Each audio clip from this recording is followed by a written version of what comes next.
हमने धनरुआ थाने में 1-3-20 को प्राथमिकी के लिए दिया, जो ये है 1-3-20 को देने के बाद धनरुआ थाने में आशीष कुमार के विरुद्ध प्राथमिकी दर्ज नहीं की गई।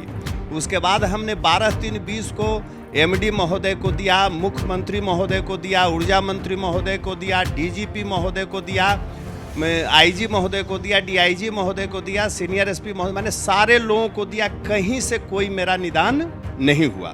बिजली हम पर ये झूठा केस भी किया गया, 80,000 रिश्वत भी लिया गया, एक एफआईआर भी हो गया, जो कि हम पर 107 का भी किसी प्रकार का कोई एफआईआर नहीं था। नमस्कार, मैं हूं सीमाब, आप न्यूज़ 4 नेशन देख रहे हैं। बिहार सरकार के सुशासन को लेकर के बहुत सारे दावे हैं और उन दावों के साथ साथ सरकार में बड़े ओहदे पर बैठे हुए लोग हमेशा मीटिंग करते हैं और पुलिसिया कार्रवाई को लेकर के बड़े अफसर से लेकर के छोटे अफसर तक अपनी पीठ थपथपाते हैं कि हमने इतनी मुद्दत में कार्रवाई कर दी, हमने एफआईआर दर्ज कर ली या हमने किसी बड़ी मुजरिम को पकड़ लिया। लेकिन हम एक ऐसे शख्स से आपको मिलाने जा रहे हैं, ऐसे पीड़ित शख्स से हम आपको मिलाएंगे जिन्हें एफआईआर दर्ज कराने में 2 साल 10 महीने लग गए। ये एक रिकॉर्ड है, 2 साल 10 दिन इनके एफआईआर दर्ज होने में लगा और ये एक रिकॉर्ड है सुशासन के राज में। इतना लंबा समय एक आम आदमी को अपनी एफआईआर दर्ज करने में लगी है। हम उन्हीं से मिलवाते हैं आपको और उनकी कहानी सुनते हैं। इतना संघर्ष क्यों करना पड़ा इस सुशासन के राज में आप? जी, वही तो ये चीज़ है कि माननीय नीतीश जी का जो सुशासन का जो लोग बात कहते हैं, तो हम पर मेरे मकान पर, धनरुआ ब्लॉक स्थित मकान है, उस पर छापेमारी हुआ, बिजली छापेमारी। आशीष कुमार जेई हैं, उनके नेतृत्व में छापेमारी की गई और वो मेरा 3 बिजली मीटर उखाड़े और तीनों ये कह करके, जिसका कि ऑडियो रिकॉर्डिंग भी हमने थाने को दिया था, जिसमें उन्होंने ये कहा कि आप तीनों बिजली मीटर से बिजली ऊर्जा चोरी कर रहे थे। उसके बाद 2 मीटर उसमें से वो 80,000 रुपया रिश्वत लेकर के 2 मीटर लौटा दिए और 1 मीटर पर प्राथमिकी दर्ज कर दिए। इसके खिलाफ हमने धनरुआ थाने में 1-3-20 को प्राथमिकी के लिए दिया, जो ये है 1-3-20 को देने के बाद धनरुआ थाने में आशीष कुमार के विरुद्ध प्राथमिकी दर्ज नहीं की गई। उसके बाद हमने 12-3-20 को एमडी महोदय को दिया, मुख्यमंत्री महोदय को दिया, ऊर्जा मंत्री महोदय को दिया, डीजीपी महोदय को दिया, आईजी महोदय को दिया, डीआईजी महोदय को दिया, सीनियर एसपी महोदय, मैंने सारे लोगों को दिया। कहीं से कोई मेरा निदान नहीं हुआ। इन आशीष कुमार जेई के भ्रष्टाचार के विरुद्ध मैंने फिर दिनांक यहाँ पर हमने हाई कोर्ट में रिट दाखिल किया, जिसका नंबर है 1397 ऐसे कुछ।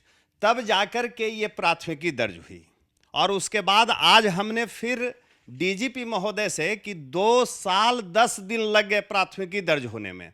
अब सोचिए कि कितना संघर्ष लोगों को करना पड़ रहा है। बिजली हम पर ये झूठा केस भी किया गया, 80,000 रिश्वत भी लिया गया, एक एफआईआर भी हो गया, जो कि हम पर 107 का भी किसी प्रकार का कोई एफआईआर नहीं था। और उसके बाद जब हम प्राथमिकी के लिए दर दर भटकते रहे और कहीं कोई सुनने वाला नहीं है, और जब प्राथमिकी भी दर्ज हुआ है तो आज हमको डीजीपी महोदय से उन दोनों अभियुक्तों की गिरफ्तारी के लिए जाना पड़ रहा है। और इनका एक और ये कारनामा देखिए कि 27/2/20 में हमको ये बता रहे हैं कि मेरे परिसर का भार 720 वाट है, 28 के डेट में बता रहे हैं कि 1 किलोवाट है, और 28 के ही डेट में मेरे फिर परिसर का भार 2 किलोवाट हो जाता है। तो इस टाइप का और कहीं कोई न्याय नहीं मिला।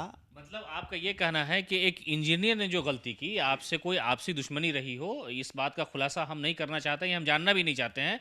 आपका ये कहना है कि उसकी गलती की वजह से हमको 2 साल तक सिर्फ एफआईआर कराने के लिए भटकना पड़ा। हाँ, भटकना पड़ा। उसका सबूत ये रहा, यहाँ जी देख सकते हैं, धनरुआ थाने में दर्ज हुआ और ये दर्ज हुआ है 10/2/20 को, 10/2/22 को।